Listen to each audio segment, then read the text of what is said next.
and I am super excited to have you join us on Delta Television. Yes, on behalf of the board, management, and staff of Delta Broadcasting Service, it is I, Gaga Ekama, welcoming you to Friday's broadcast here.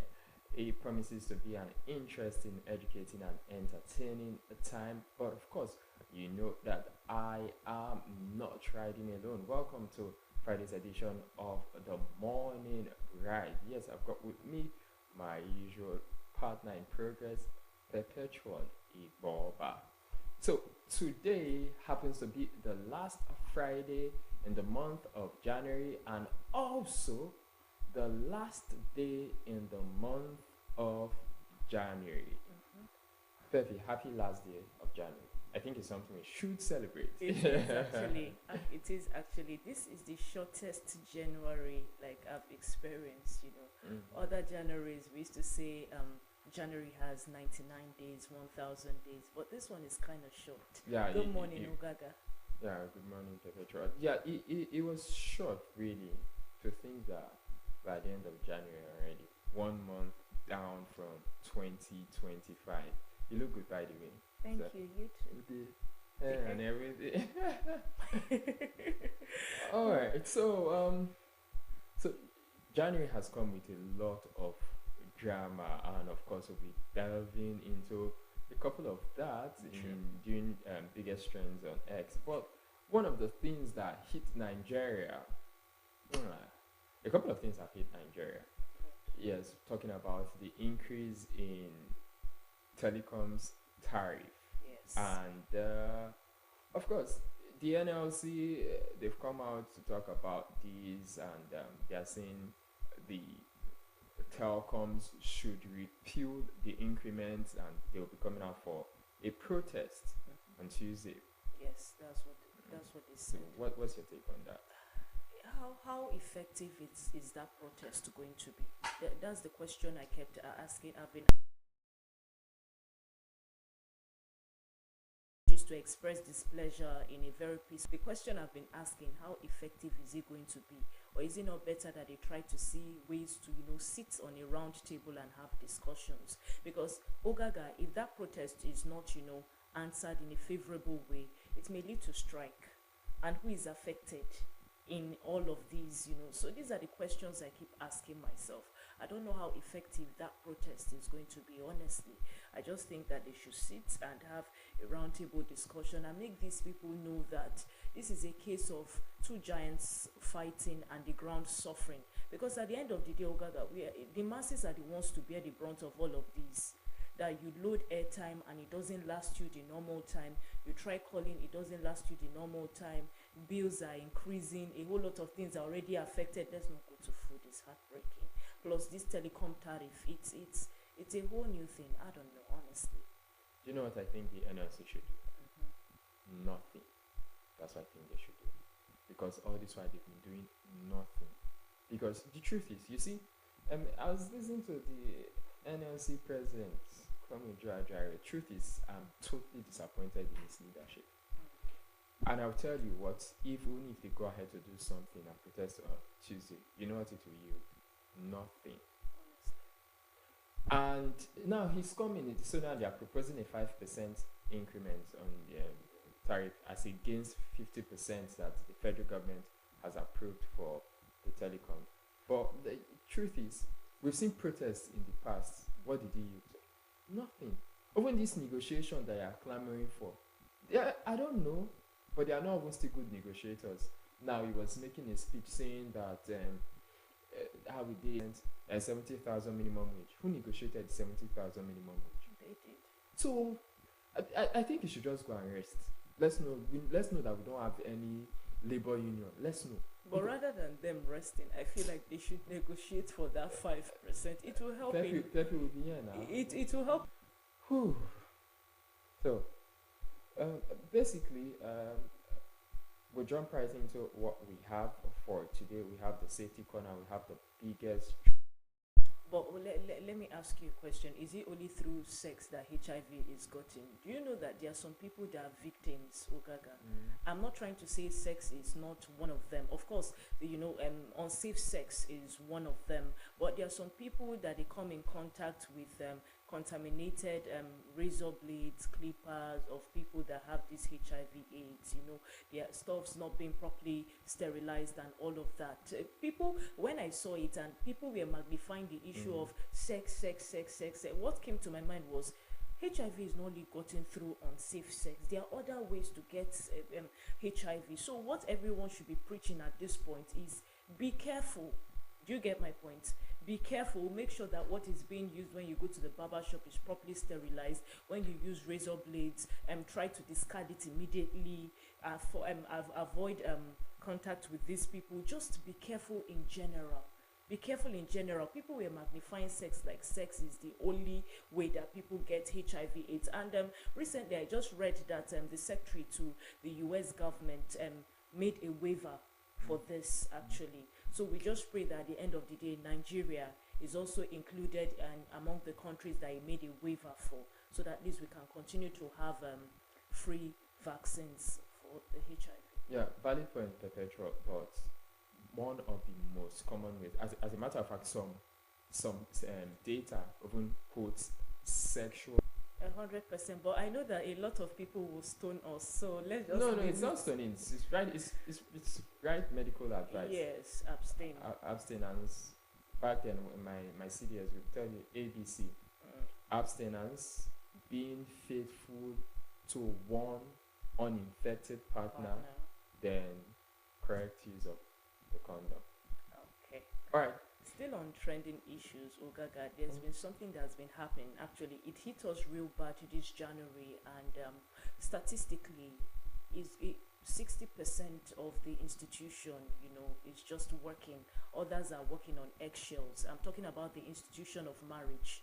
With the rise in the rate of domestic violence, I think that January is taking it hot. Yesterday, I just saw the gory picture, the gory sight of a woman whose eyes were plucked by her beloved husband. Yes, due to a disagreement they had, and unfortunately, that woman did not make it. A few days ago, I also saw the picture of a woman whose two hands were cut off as a result of a misunderstanding she had with her husband. Days ago, a man set his wife on fire, like he literally poured petrol on his significant other, and he burnt her. That woman did not also make it. I also saw a man that his wife poured, is it hot water now or hot oil on him, and his face, his head was peeled. It wasn't a beautiful sight, and the increase in the rate of domestic violence is beginning to get not comfortable at all, because statistically it says only 60% of marriages are working at the marriage institution. Honestly, to be fair, that's what they know. Sometimes it might not even be up to 60%, because the so-called 60%, they might just be living together and enduring one another, but it does not necessarily mean that it's working. So it's very terrible. And the truth is, I think that with the moral decadence in society right now, to me, I think it will even be much more difficult to get married right, because it starts from the family unit. it does. It starts from how you raise that boy child, that girl child. So when parents now encourage their children to get into fraud, Yahoo, encourage the ladies to do runs, to be a call girl, to be a sex worker, then with that mentality, imagine the chaos that happens when both of them meet. And even imagine, I think it's even much more terrible when a so-called boy that was not brought up properly meets a good girl, or when a good guy meets a terrible girl. Because most times, for example, if you are a person and you meet another indecent person, you can flow. You can flow. It's easier to cope. You met your type. Yes, but when the decent one meets the indecent one, it's catastrophic. There's an increase in narcissism and toxicity in that union. So and a couple of persons, they also get it wrong. Firstly, from like I said, family unit. So sometimes even the parents do not model a good marriage for their children. Then secondly, social media, some people look at social media. I believe in next year those things will come on. They'll be like, if Annie and Two Face cannot work, I've given up on true love, really. What happened to your parents? Exactly. So when you hear comment like some people like, don't believe in love, don't suffer for a man, don't trust any woman. So when you start hearing things and people are picking those things and they are not guarding their hearts, it's a seed being sown in their subconscious. And before you know, question leads to this, and we have different relationship counselors right about now. Someone just carry a phone and do this. The gifted and the ungifted. Carry their phone, turn on ring light, and say someone that is just 7 days. Even somebody that gets married yesterday. 30 minutes Once marriage. they wake up their first time, like, this marriage journey, let me give you some tips on how to enjoy your first night in marriage and all of that. They start telling you things. Nobody has the right to check your phone, this, that. So when you get people start reacting, but the truth is, marriage is not compulsory for everybody. It's for the matured mind. If you are not ready, don't get into it. Don't get into it. You have to put your anger in check. You have to be ready to forgive over and over and over again. You should be able to also hold space for your partner. Yes. Benefit of the doubt, give grace. Your patience will Forbearance, be like, tested on 100 and above. Honestly, marriage is not for the weak, honestly. All right, so coming up next now.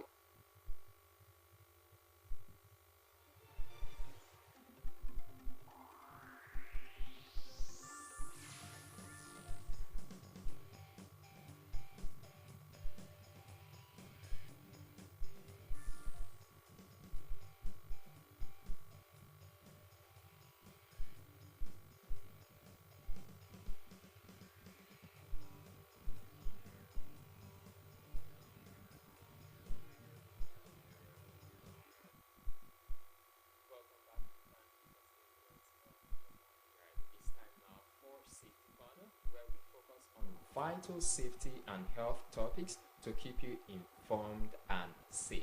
Today's episode is on cholera, an infectious disease that can be fatal within hours if not treated. So stay tuned as our guest, trainer Joseph Odwe, walks you through essential information on how to protect yourself and your community from this dangerous disease. He'll be the only guest for now, but we'll be joined much later by other guests because cholera is a broad topic. Good morning, Trainer Andre. How are you doing? Good morning. Very Good well. morning. Good morning. Yes. Okay, so let's jump right into it. What is cholera? Okay, so cholera is not new to Nigerians and Deltans by extension. It's something we've been discussing over the years and it keeps recurring. So it is an acute diarrheal infectious disease that is caused from consuming contaminated food and water. And that the name of the contamination is a bacterium known as Vibrio cholerae. According to research, it has been touted that over 1.3 to 4 million cases occur every year. And from that figure, you usually have between 21,000 to 43,000 deaths yearly. So it tells you how serious it is as a disease. Okay, so what are some of the causes of this cholera and what are some of the risk factors also? Yes, the causes of cholera, like I already mentioned, are contaminated food and water. Any food or water that is contaminated with the bacterium, basically from using streams where people practice open defecation, or food items that are close to where people practice open defecation as well, or defecation into rivers. All of those things can predispose to infection, leading to that disease. Okay, so if I have cholera right now, how will I know? Like the symptoms Okay, is what I'm yes, talking about right now. the signs of cholera are very, very clear.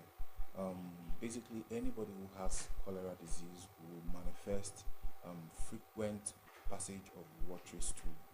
That is one of the classical cases. Then you also have signs of dehydration because cholera, as we know, it does not kill. But what kills is the dehydration that the people who suffer it stand to experience.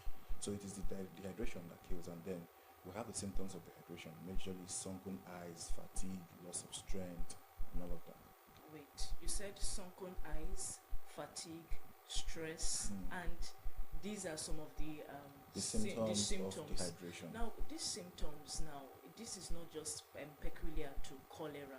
So, with these symptoms you've mentioned now, if I have these symptoms, can it be mistaken for another illness rather than cholera? Because this is not just peculiar to cholera alone. Yes, it's very good you asked this question because diarrheal diseases are known to be four.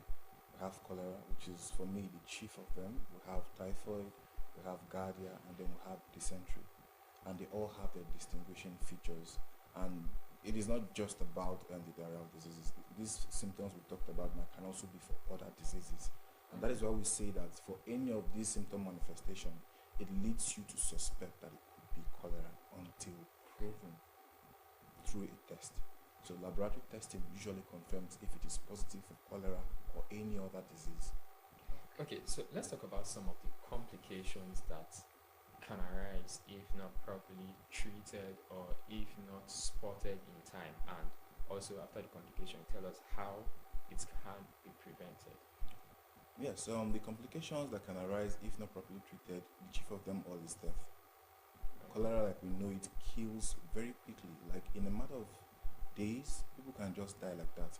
I want to recall the case that happened last year in Lagos, where before we knew it, we were seeing deaths ranging in numbers of 30. People were just dying. People go to places they eat and then they don't know what is happening there, and next thing you know, we're just hearing plastic, hospitals are full, and deaths are going up. So death is the major complication that can arise from any cholera case. Okay, so how can it be prevented? Yes, cases of cholera have been tied to issues of inaccessibility or not adequate access to safe drinking water, basic sanitation and hygiene. So anywhere you have such cases, maybe because you have conflicts, you have wars, or you have disasters like floods, tsunamis and all of that, they easily predispose. About dehydration as one of the symptoms, the person will be dried, when having this cholera as a result of passing out fluid. So my question is, how important is hydration for those that have cholera, and what kind of fluids should they be on for them to be hydrated when it comes to the issue of cholera? Okay, the question you asked now is pertaining to the use of oral rehydration solutions. We call it the use of oral rehydration therapy. And the simplest way to get this done is basically in your home. You can get water, you can get salt, you can get sugar. Make sure you heat up your water very well so that if there are any impurities inside, it will definitely take care of them. Then you mix with salt and sugar at a particular prescribed proportion, and then it will help to rehydrate the cells.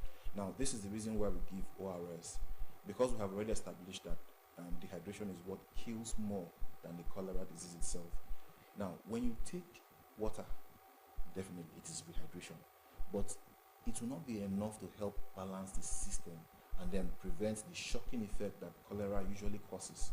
So you have to add electrolytes in the form of the sugar, and then you also have to add salt. Now this is what the salt does.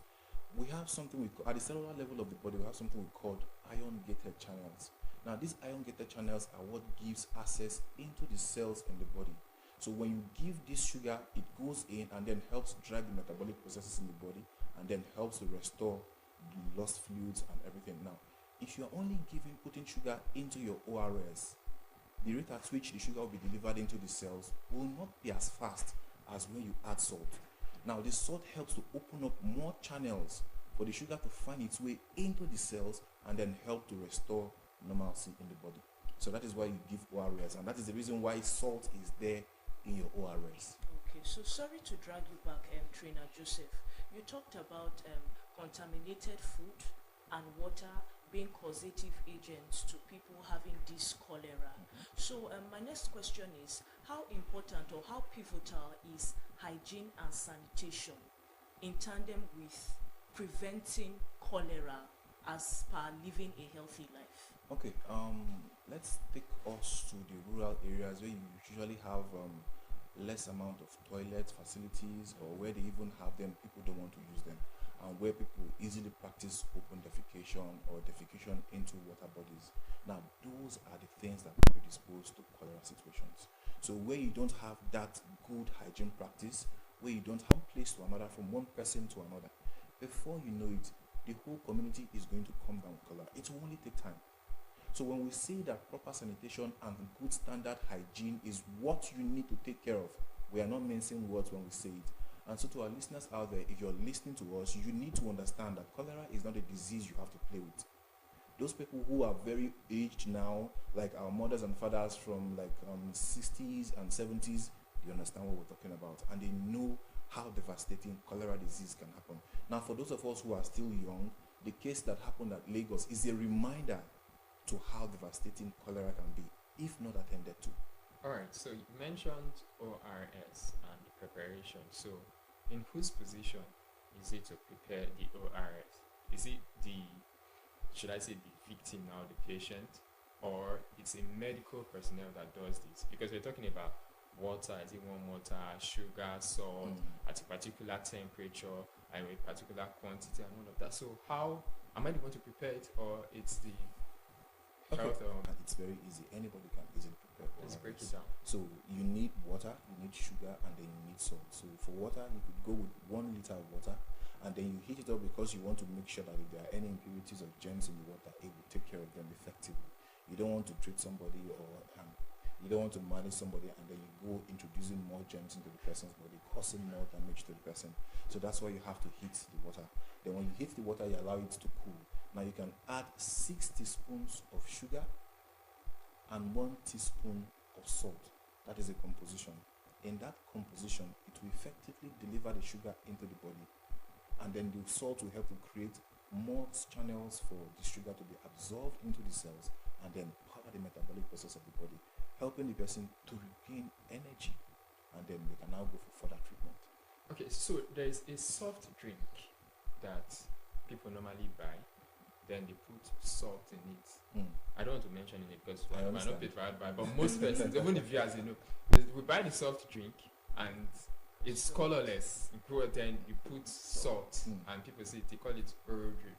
Is that effective as well? Yes, we've heard where cases like that have happened and people have used them and we've gotten some result. It is basically just to stabilize your patient pending when you take them to the hospital, but it should not take the place of an ORS. Okay. So, Trainer Joe, when there is an outbreak of cholera, first of all, people don't know it is cholera. People are alarmed, people are sick and it's happening in your neighbors. So, how can it be investigated for people to find out that, okay, there's a cholera outbreak in this area? And then, how can I, in the little corner of my home, do well in keeping myself safe? Cholera outbreak or an outbreak of cholera now, and I'm not affected by it. So what do I do to keep being safe in that environment? Okay, basically, the first thing to do is to watch out for signs. If you see any signs, do well to report them to the nearest health facility. And those persons who you suspect they are displaying signs of cholera, you can also advise them to visit the nearest health facility. Then you also need to take cognizance of the importance of WASH. WASH is an acronym for water, sanitation, and hygiene. So basically, having access to safe drinking water is a prerogative because we already know that contaminated water leads to cholera infection. Then frequent washing of hands and sanitation, making sure that you don't have exposed fecal matter everywhere. Sorry. And then frequent washing of hands. Once you have all of those things, basically your sanitation and then your hygiene. Then we also have food hygiene. Make sure you heat your food properly before you eat them. Make sure that your food, after cooking it, you don't leave it exposed, because we know some persons have this habit of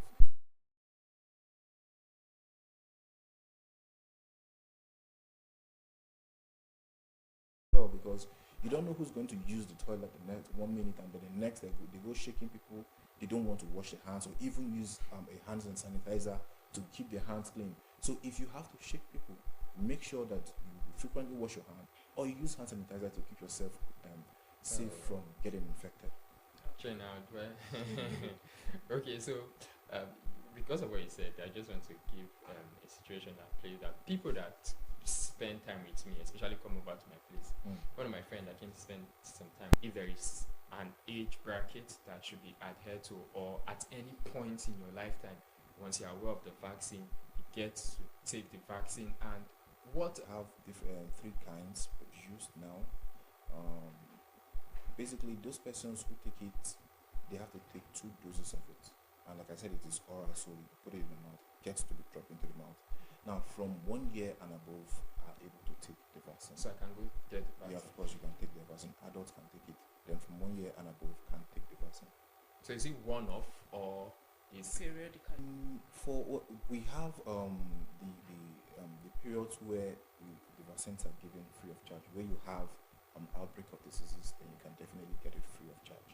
But if you go any other time to go get it, it may be a cost attached to it. okay? So what's your organization, Nigerian Red Cross? Yes, for Nigerian Red Cross Society, in Nigeria right now, Red Cross is responding across 8 states as we speak. We have Bayelsa, we have Adamawa, we have Oyo, we have Jigawa, and some other 4 states I can't remember now. And we've been responding, trying to help strengthen the public health systems by supporting the government with risk communication and community engagement, and also mobilization towards the vaccination as well. And also with active case searching out for persons who are displaying symptoms that are suspicious of cholera disease. So that is what the Nigerian Red Cross is doing now. Like I said, we have 8 states where we are responding. We are not responding in Delta State presently, but we are still supporting with the little capacity that we have in community for the urban areas. It is for everybody. Okay. Communities are of different kinds. DPS as a whole is a community because you have people of like minds working here. We have different communities in the ministries, MDAs, public and private places, and even at the rural places. So we go and then we discuss with everybody, bearing in mind that if we have just 1 case of cholera, it's an outbreak. Because if 1 person is affected, because it is already established that it is the activities that we carry out, the things that we do, the things that we indulge in are what promotes the spread of the disease. So we want to make sure that we talk to people and we know that over time their behaviors will change and then the spread of the disease will be curtailed and then we'll be safe. All right, thank you very much, Trainer Joseph Odwe, on sharing your insight with us. Trainer Joseph Odwe is a health and care officer with the Nigerian Red Cross Society. Thank you for sharing your insights with us on cholera. Even as we pull the plug on this segment, WASH is the acronym for you. Safe water, basic sanitation, and hygiene is essential to prevent cholera. After this, it will be time for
episode of the Biggest X Trend program.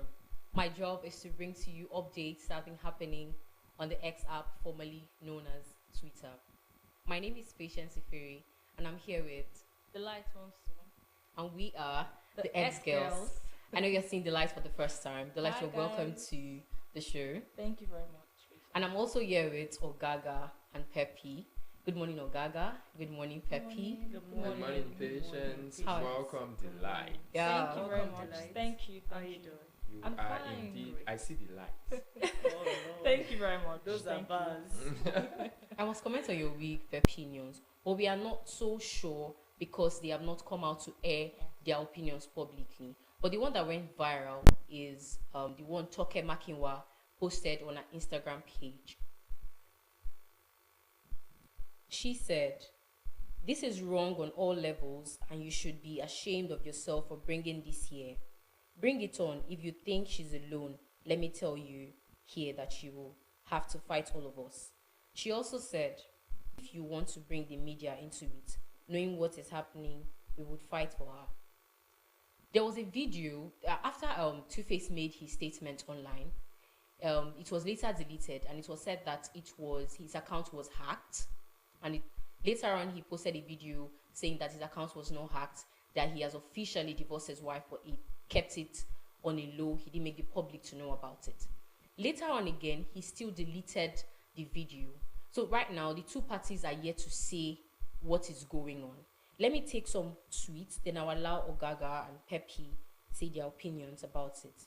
So someone said, "Everyone is just supporting Annie. Why don't we give a listening ear to Tubaba? Or because he's a man, he cannot also be a victim. Listen to both sides of the story." Ogaga, what do you have to say about the whole thing? Okay, I think that because they are celebrities, they have to bring their stuff online, and of course, when people bring their stuff online, you bring in the online in-laws, and they have their say. But in my opinion, I think that Token Makinwa's tweet, I don't know what she's talking about. Bring it on, we've got your back. So, do you want to force the man to marry her? Want to fight? He said it's not doing again. It's not doing again. Then I've seen ladies come out. Like there was one tweet there. The person was saying, "Your parents." I think Perpetua and I we talked about that this morning. When people say, if Two-Face and Annie can break up, I don't believe in love again. I saw one of the tweets, and it was very apt. He said, "Your parents have been together for over 30 years. They are not yet divorced. People that have done like 12 years that are divorced, you say you don't believe in love again. Some of them, their parents, 40 years plus, they are still together, and you're saying you don't believe in love again." People giving different opinions that after all Annie did for Two-Face. Simple question without emotions. What did Annie? Will Annie do everything that you're saying after all she did for him? For him? What did she do for him? Like someone, did she leave Aso Rock? Or did she leave the White House to come and stay with Two-Face at Akwebulu? What did she do for him? Did she sponsor his career? Or was she the one that wrote African Queen? But she has been there with him all get go like since she was 15 So years. Two-Face was not there for her. Did Two-Face leave her? Even though he was going out, he was still coming back. If But that's the not angle- ideal. If that no, the truth is, and that's why nobody should even defend to walk out. She did not walk out. So now Two-Face decided that I'm not going on with this again. And let's not forget that there have been allegations in the past that Annie tends to be violent. So we don't know whether even Two-Face is going to abuse, whether emotional abuse, physical abuse, or any sort. We don't know. So it's not like Annie did anything for him. Let's be honest. She decided to stay, and the man decided to walk out. So nobody is the victim there. Everybody should live with their choices. Okay. Thank you very much, Peppy. Do you have anything to say? So you're smiling like this. Yes, I've been smiling because this is off place. Because Two-Face said they've been separated for a while. Yeah. It wasn't out of place if Two-Face decided to secretly divorce her and move on with his life. And maybe 5 years or 10 years from now, we hear the story that they've been divorced. In as much as you are not interested in a union, you should have what we call empathy. In as much as you're not interested in a union, you should have that maturity to hold space for someone who was your African queen. Came out to say she's not interested. Her fellow woman would have said, go queen, go queen, go queen, which is also true. Yes. But Annie is battling with her mental health. Report says she's in a rehab, and you, her husband, would not say you don't know that your wife is in a rehab. So what happened? We move our ways separately. There is always a space for empathy. There's always a space for humanity. There is always a space for holding space for that person which you once loved. It's all about humanity. Nobody is saying don't live to live, you know, because there was a post I read last week on Facebook that said that where Two-Face was ranting that he too has had his own problems, you know. Both of them have had their own share of problems. Yeah. Two-Face, I just said that he was battling a health issue recently. Kidney failure. But the thing is, on the reality TV show, we can as well have this thing done privately and then we go our separate ways. It's all about humanity. Having that moment where whether you're planning a temporary separation, your IQ, your intelligence quotient. Times there is a need for you to put out a public statement. Ogaga. That's the truth. Yes, there's a need to put out a public statement, but the mistake that our so-called celebrities make is the mistake of not being able to differentiate between your art and your personal life when it comes to association with the public. They started on the wrong foot. Yeah, exactly. They started on a wrong foot, but it wasn't out of place, and I'm still maintaining it. I'm still maintaining what I'm saying. It's not out of place. You guys have been separated for a while. We didn't know. It's not out of place to even continue the divorce path and even get divorced without us knowing, all for the sake of ensuring that she is good. Then when she wants to talk about it, she can't talk about it. Something may have pushed him. That's why I talked about the issue of having emotional intelligence to hold space for your partner even when you don't feel like it. It's not everybody that has that grace to hold space for his or her partner even when he or she is hurting, because both of them are hurting at this point. The part is and the worst part of this whole thing is that when two giants fight, the ground suffers. The children are going to bear the brunt of all of this. That's the problem. So that's just it. He should have held space for her. Because when I was watching some clips from the young famous African, the whole bashing Annie took, the whole bashing she took, 80% was because of Two-Face, let's be honest. So, but she still said out some things that she was not supposed to say. I said online. 80%, 80%, 20% was out of her own misbehavior, but 80% the bashing from Zari about her being with a man who has 5 baby mama. And let me stay her. And one thing with deal breakers is that the more you forgive, the more you accommodate, the more it happens. So that's what happened here. So he should have held space for her, basically. Okay, thank you very much. I feel she has not come to acceptance yet, but wait. Identified as Sylvanus has been found thing. Well, others are saying it's probably health issues. Maybe he couldn't check himself up properly. It's just the problem with lifeless people. It's just like when people die, it's sad that they don't really tell the story of their deaths. So now I want to ask him something.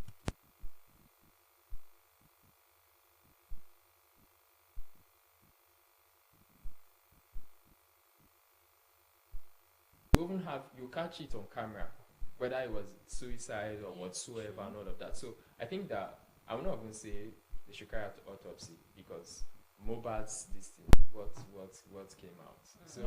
So but in developed countries an autopsy should have been done, and an autopsy should still be done. So and it's still sketchy. I don't think the EFCC, they've released any official statement. Yes, no, they haven't yet. Because if he is an officer or he was an officer with them, they should be able to identify him. And since they haven't, so I think we just leave it as it is. Okay. Pepe, do you have anything to say?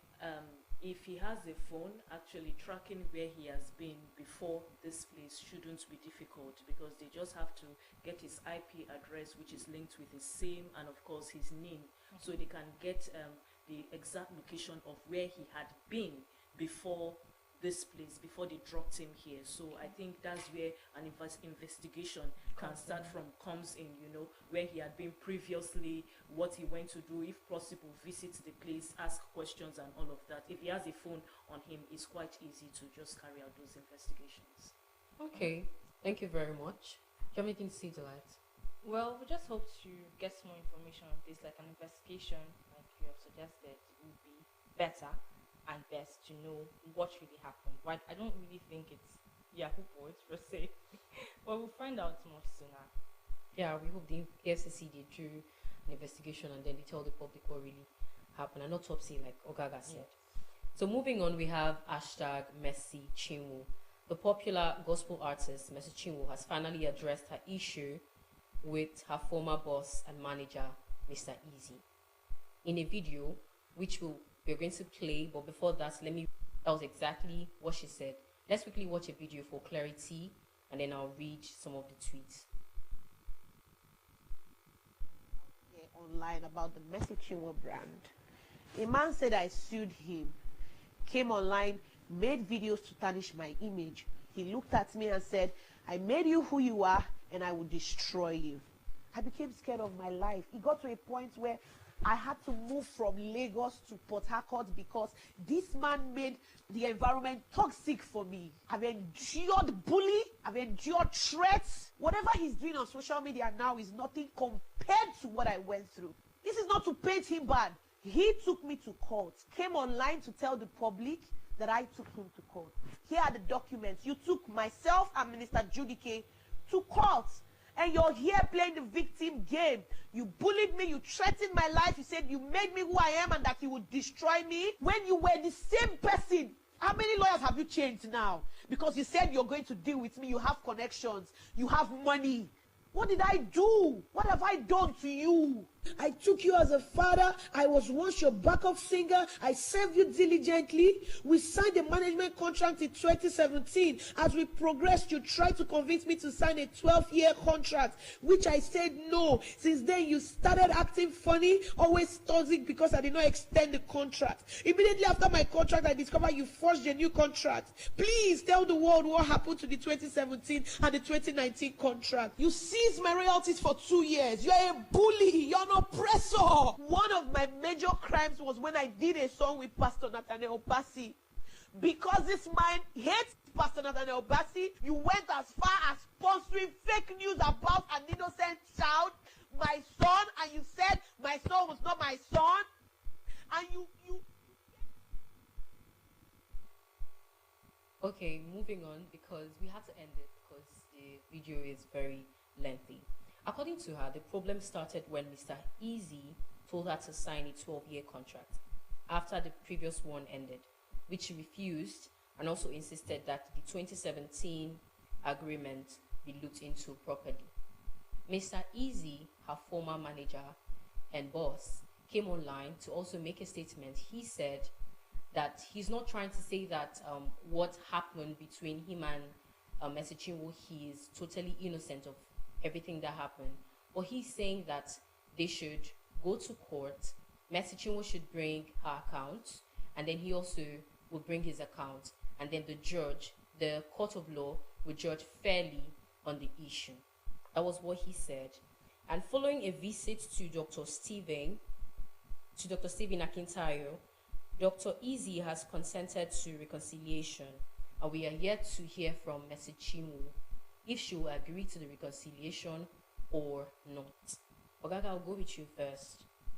Do you have anything to say about this? Okay, so it's still progress as it were, because Mr. Thank God Ezekiel, popularly known as Easy Concept, he has come out now to say, okay, he's ready for reconciliation. Each other have the same stuff. Yes. Yeah. So Yes. Mercy Chinwo is saying, I was not the one that went to court. You took me to court. Izzy is saying, I didn't take you to court. You took me to court. Yeah. Now, Izzy displayed this one in his video, and I saw 2023. The one Mercy Chinwo displayed, I don't know if that was the date, but I could see something. The closest thing to the date I saw there was 7/24.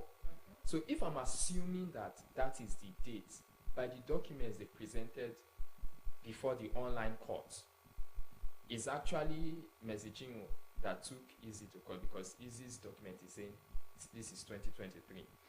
Well, long story short is, I believe that there are a lot of things to look into. Now, the contract of 2017 that Mercy Chinwo claimed was altered, that she found out at the end of the contract. And incidentally, it's the same claim Judy K has is also. making. Yeah. So she said at the end of her contract, she started noticing things again, disparities and all of that. But the good thing about Judy K is that she put out a comment that she's ready to let it go.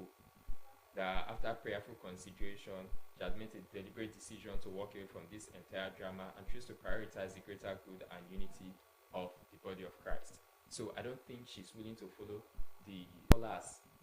So I think that it's high time that they come. I think let's see what Dr. Stephen Akintayo, let's see what that holds, because he has appealed to Mercy Chinwo to come with her husband, so they have a conversation, and after then lawyers that understand copyright. And I'd just like to put this out there. I was listening to a lawyer, an entertainment lawyer, and she said something very striking. She was asked a question. She was like, because, and this is not just for the gospel community as well, for the music industry in entirety. Yeah. And she was asked, like, when an artist is presented with a contract, what should the person look out for? And she made gave a profound read. The contract to you. Because it's in, let me look out for this for myself, that you get misled. Because sometimes you will not even understand these things. But then, in all, I'll just summarize, we see that. And they should have explored. But it is what it is. Let's just hope that the conversation and mediation of Dr. Stephen Akintayo works out and Okay, gets thank settled out you. of court. Thank you very much. Pepe, before you say something, please let's read tweets. We'll take 2 tweets.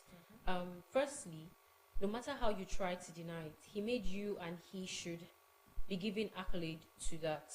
Without him, you wouldn't have known who Mercy Chinwo is. Even if God wants to make you famous, he will definitely use a man. So we respect him for that. Secondly, you made points that even keep me in doubt.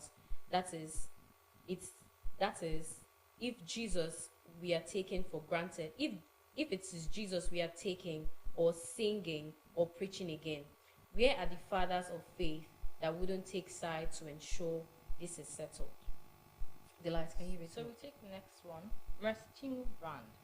This Christianity of a thing has become a business venture. I don't like Christianity. I love Christ, but this is not what Christianity should look like. Okay, the last tweet. Being famous must be incredibly tough because people simply won't care about what you're going through. You could be facing the hardest, most painful moments of your life, and it still wouldn't stop anyone from tearing you apart or dragging you through the mud. Pepe, can you add your opinion, please? Okay. There's nothing as horrible and painful as two people that know themselves for as long as 5 years and counting, know themselves on a very, very personal note, to engage in a war that is being brought to social media. Yeah.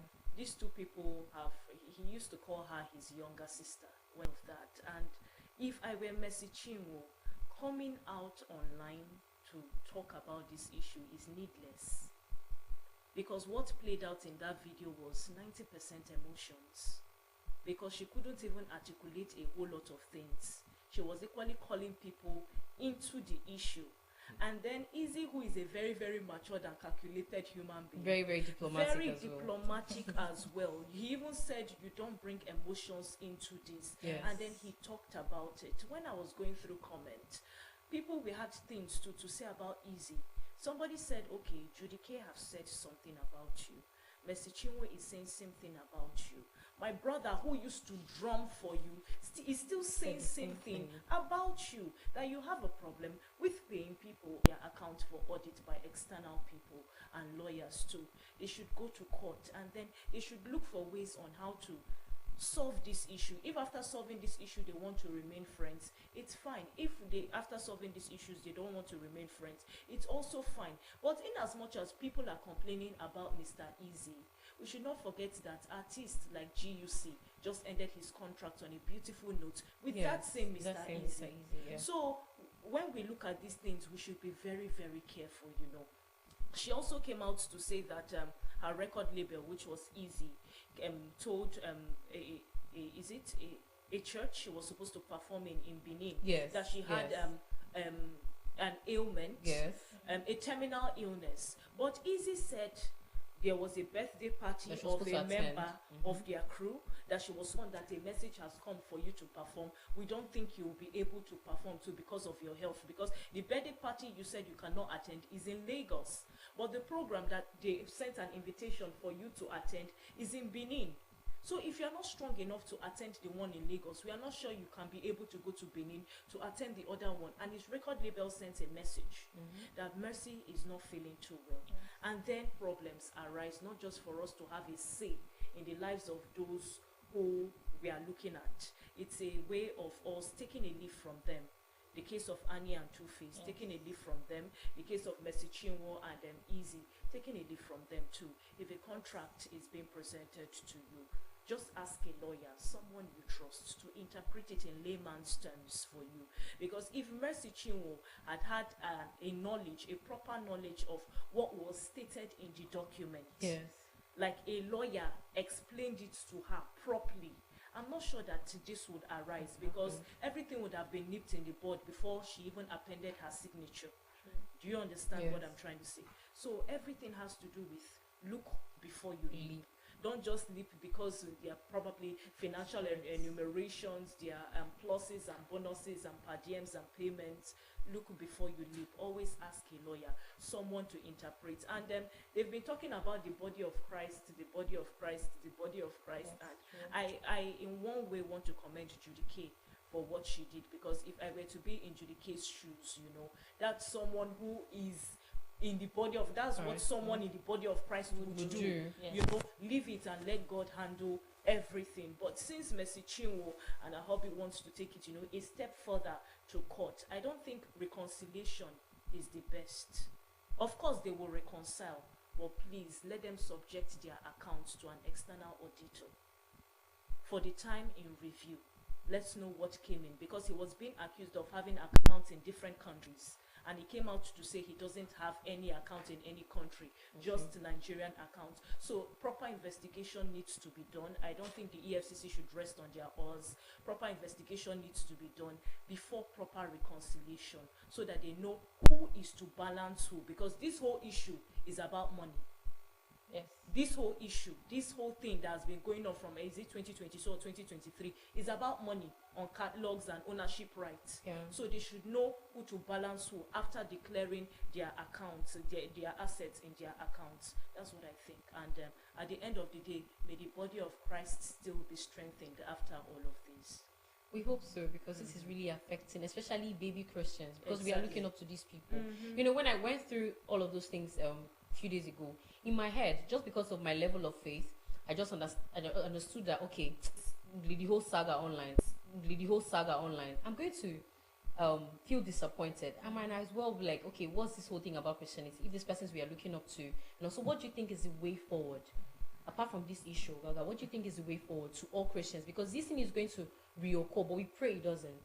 Okay, first thing is you have to know Christ for yourself, so that someone else's faith or issues or falling will not affect you, just like you now. So, like you stated, because of your level of maturity, you realize that's one of those things. So that's the first step. Then secondly, as Christians, we should always walk in love and also be led by the Holy Spirit, because that's what Judy Kay said. She said, after prayerfully considering. So apparently it was something that was inspired by the Holy Spirit to let it go. So as Christians, that's it. Christians, we have to know that we have to trade with integrity. We have to relate with people with integrity, because Perpetua was saying that it's all about money. Yes, but I think when you look at the character trait, it's more of integrity, because the money argument is coming because someone's integrity is being questioned. The victims, his brother. And this is really sad. So, one of his what said, two tankers explosion incident in a week is scary and terrible. Government needs to take measures now, or more will happen in coming weeks. Niger State and now Enugu and Nigerians move on like nothing happened. God, please protect your children. our politicians don't care. Someone also said, do you know the possibilities of reoccurrence is high? The Federal Road Safety of Nigeria needs to leave private cars alone and Happening now in Enugu Enugu, State. we don't have the safety, or we don't have the 100% assurance that it will not happen anywhere else. That's why we need to be careful. Everybody needs to be careful, most especially those that are driving. They should be careful. Thank you These very are much. gory images, Yeah. and they are not too good at all. Thank you honestly. very much, Pepe. Ogaga, do you have anything to say? Very quickly, I think that one of the things that needs to be done is that a different road path needs to be created for the transportation of petrol products and all Okay. of that. And in states like Lagos, I think that even if there is not a different road yet, at least they should have times for transportation, not when the traffic is very high and we have lots of other road users on the road. No, maybe at night, maybe early hours of the day when movement is minimal, so that when these events happen, it's not like we pray for them, but we've been seeing them occurring over and over again. So the right thing to do is to prepare and find a way to reduce the casualties in case it happens. So a different road path, and also the timing, and of course the roads should be fixed. I think that's Yes, this brings us to the end of today's X-Strength program. It was a swell time with Ogaga and Pepe and Delight. I'm sure you really enjoyed yourself. Yes, I did. I enjoyed myself. Thank you very much. We'll see you same time next week. We are your ex-girls. I remain Patience Ifiri. And I'm Delight Wonsu. Thank you very much. Bye, guys. Bye.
time now for us to take our interview segment, and the topic is on education, the catalyst for social and societal development. And our guest is Lady Gary Iluchi. Enjoy.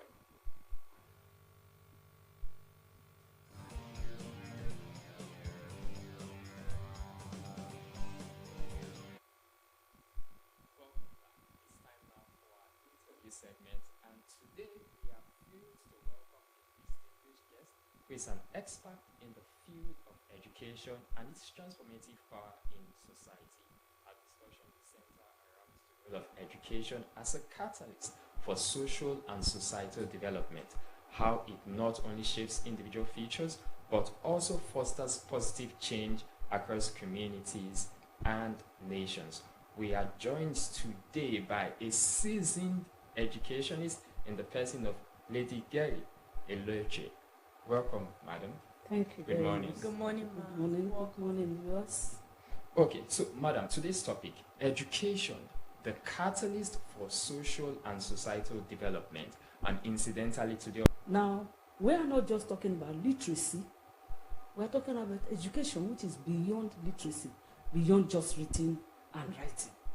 And if you get educated, your life will definitely be different from the life of those who didn't gain the education at all. It affects your character. It affects your view of life. It affects your perception of things and gives you a better standing in understanding situations and circumstances. So to put it short, education is not scam. That expression is deceitful and destructive. So today is the International Day for Education. Please, can you talk a bit more about today's commemoration? Now, the people who initiated the International Day for Education know what they have in mind. If education is irrelevant, they will not dedicate a day internationally for it.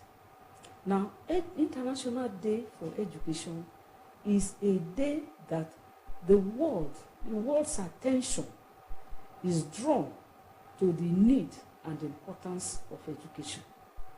Therefore, it is supposed to inform people about the good, the benefits of education, and the dangers of not having it. Okay. So, how can education help in transforming lives, in lives of people?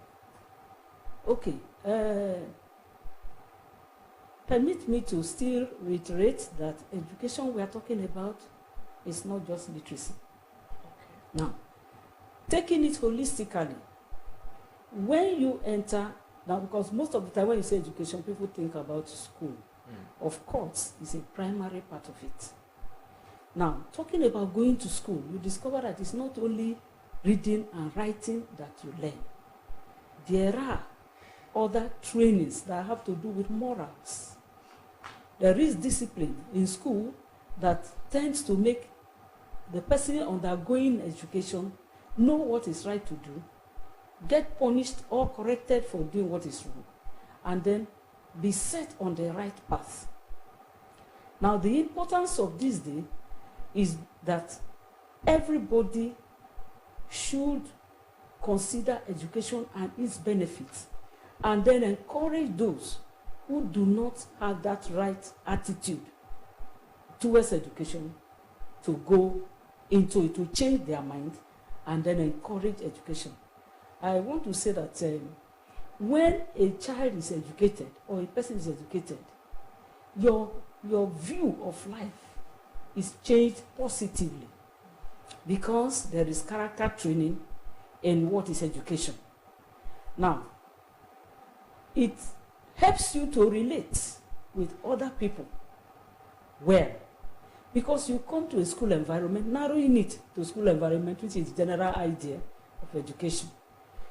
When you come to a school, you meet children from other homes. There is, for those of us who are in teaching, you meet characters from different places, different home backgrounds, different cultures, boarding houses. When we had boarding houses, which we fortunately attended when we were growing up, you make friends from all over the country. Then, particularly in federal government colleges and mission schools, you get children from other places. So sometimes you even need to travel during midterm break, during holidays, to see your friend who is in another state. Okay, so you make friends with people who are from different cultures and different homes, different backgrounds. So your ideas are not limited to the environment in which you grew. Okay. Now, there are certain other things, like those of us by the grace of God attended mission schools. Oh, you are taught cleanliness. You learn respect. You learn hygiene. You are taught to maintain it. You are taught to practice it. You learn decency. You learn to talk to people. Now, when you go in crude, as it were, by the time you are coming out, you would have changed some of these negative habits, character traits, attitudes that you came in with. And then you are a better person. Okay. Of course, it also exposes you and makes it possible for you to get something to do, talking about job. You don't just stop as an artisan, so to speak. Okay. Okay, so, Madam, you were talking about most of your analogies and your experiences you shared. Of course, you shared during your time. Yes. Now, can you give us practical ways, considering the era we are in right now, Okay. that education can be used as a catalyst for social and societal development? I say that because when you consider society of nowadays, To a large extent, in as much as you emphasize that education is beyond literacy, reading and writing, which Yes. it majorly falls into the formal education, we've seen leaders, politicians, that issue right now with so-called educated and learned persons. What practical ways can we use education, be it formal, informal, as a catalyst to develop our nation currently? I don't know the area of development you're talking about. Social development? Social and societal development. Societal. That's what the topic is. Now, it boils down now to the individual, not the education system. Now, you go into school and you are taught. You mix up in society who are not living up to the reading. Now, when you go to school now, it is the same thing. The curriculum has not changed much when it comes to morals and character. The pain we have is that some teachers are not even are not good examples of good character. Some parents now, sometimes we refer to them as babies who are having babies. Mothers who have not really received the training. Unfortunately, when some teachers try to instill the discipline, which a child should imbibe and then impact the society with, the government sometimes comes with a heavy rod on the teacher, not on the child. The parents, we have incidences of parents going to school to fight teachers. But how can we? It's a hydra-headed problem. But beginning from the school has to teach the morals. The government has to back up the teachers that these children are our tomorrow. And if you don't discipline them today, the education will be of no benefit tomorrow.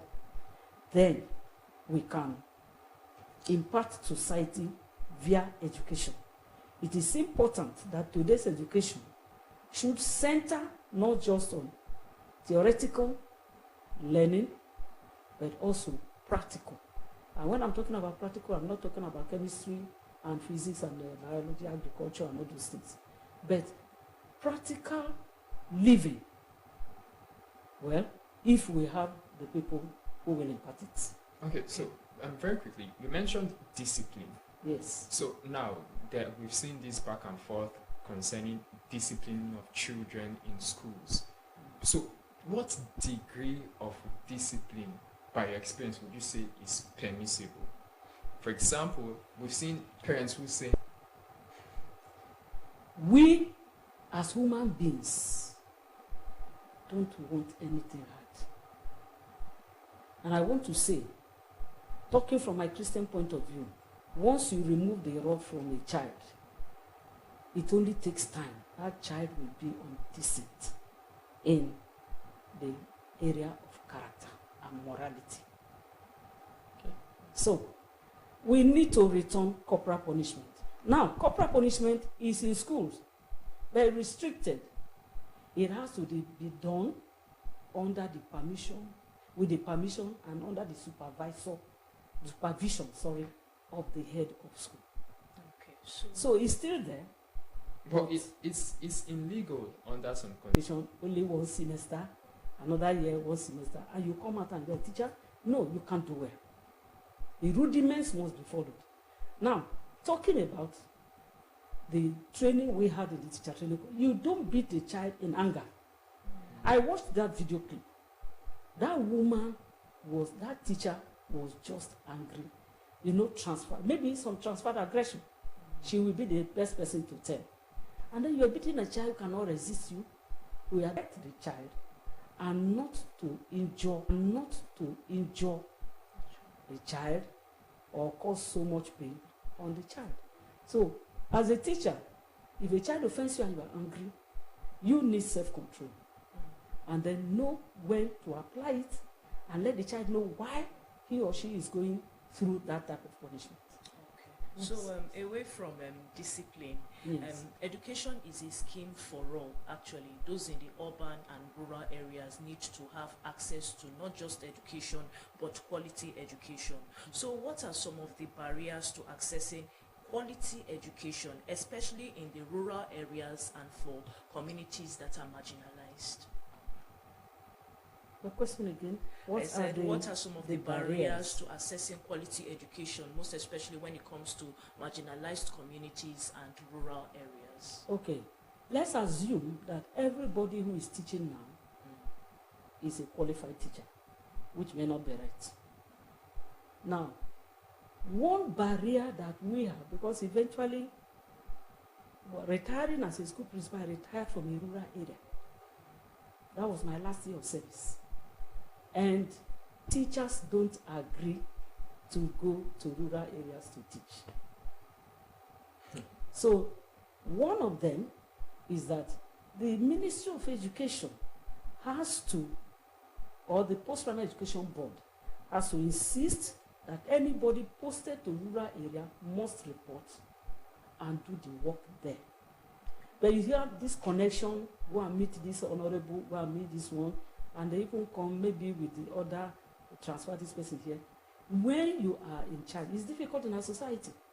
But in other climes, where things are done, in a straightforward manner, you don't go and begin to indulge in such things. So one is that the teachers, the government should see that teachers posted in rural areas, posted to rural areas, stay there and do their work. Secondly, now when you look at the schools in the urban areas, you can't compare them with schools in the rural areas. I know that the immediate past administration did a lot in infrastructural development in schools in the rural areas. The schools should be equipped like the ones in the urban areas. Again, what is making teachers to reject posting to rural areas? You find that there's no light, there are no good roads. The place where I serve during the rainy season, I have to drive up to a camp and park there. And then one of my staff will come and use motorbike to take me through rubber plantations, through muddy water to go to the school. But I have a conscience to do my work because those children, they have a destiny. And by my calling, teaching is also a calling. By my calling, I have to do my bit. Okay. So good amenities should be in our rural areas to make teachers comfortable there. The schools also should be properly equipped so that what is in the rural area is also what is in the urban area is also in the rural area. So teachers get there and find a comfortable working experience. I also want to appeal to our traditional rulers. And then they can help the school system. They can help by making their environments comfortable for teachers. And I want to say also that if they can increase the remuneration, whatever allowance they want to call it, bush allowance or whatever, for those who are in rural areas, there are people who will just want to go there because of it. All right, because of time, this is where we have to end it for today. I know you can go on and on and on because, like you said, it's your calling. So it is actually. So thank you.